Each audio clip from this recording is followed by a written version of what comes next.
Hello, I'm Windred from mycrystalaura.com.au. Today we're going to take a look at pendulums and their basic uses.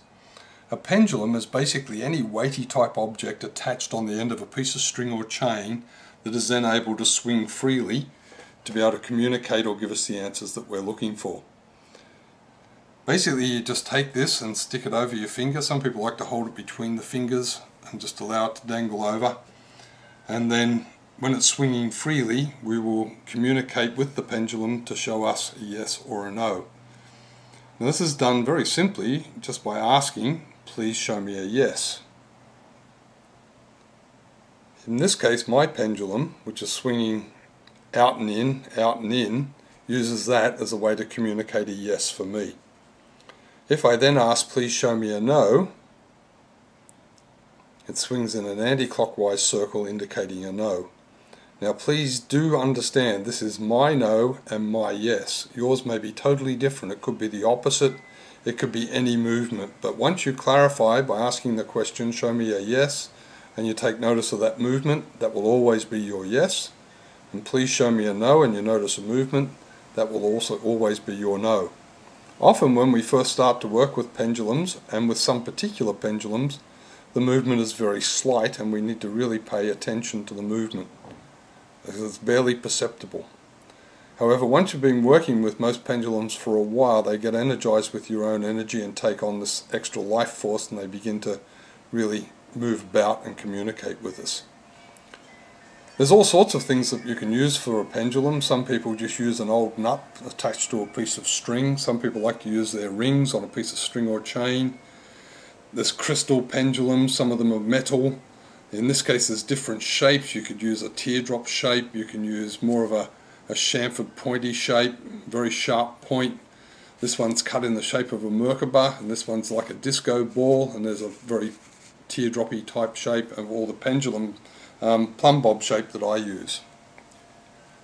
So now that we've got our pendulum, let's begin to use it. So we find out what's our yes and what's our no. So please show me a yes. I know I'm being a bit repetitive here, but my crystal now shows me that this is my yes. So now we can start to ask some questions. Now it's very important that we ask precise questions.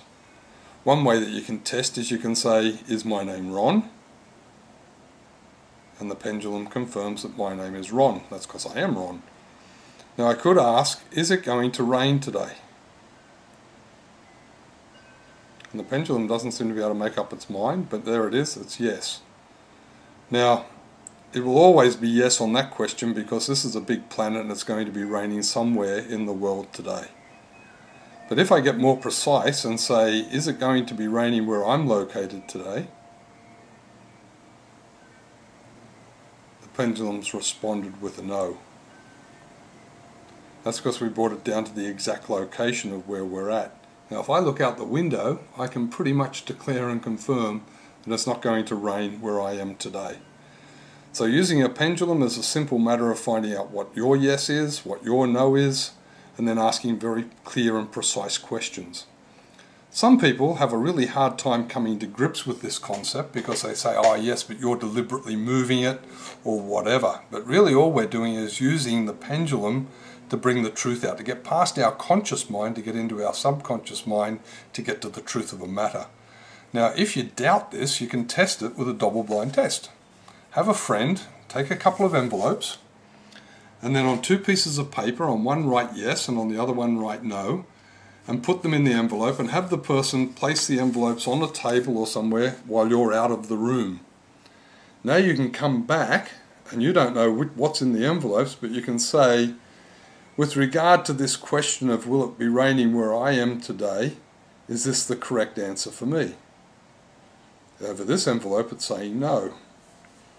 Is this the correct answer for me?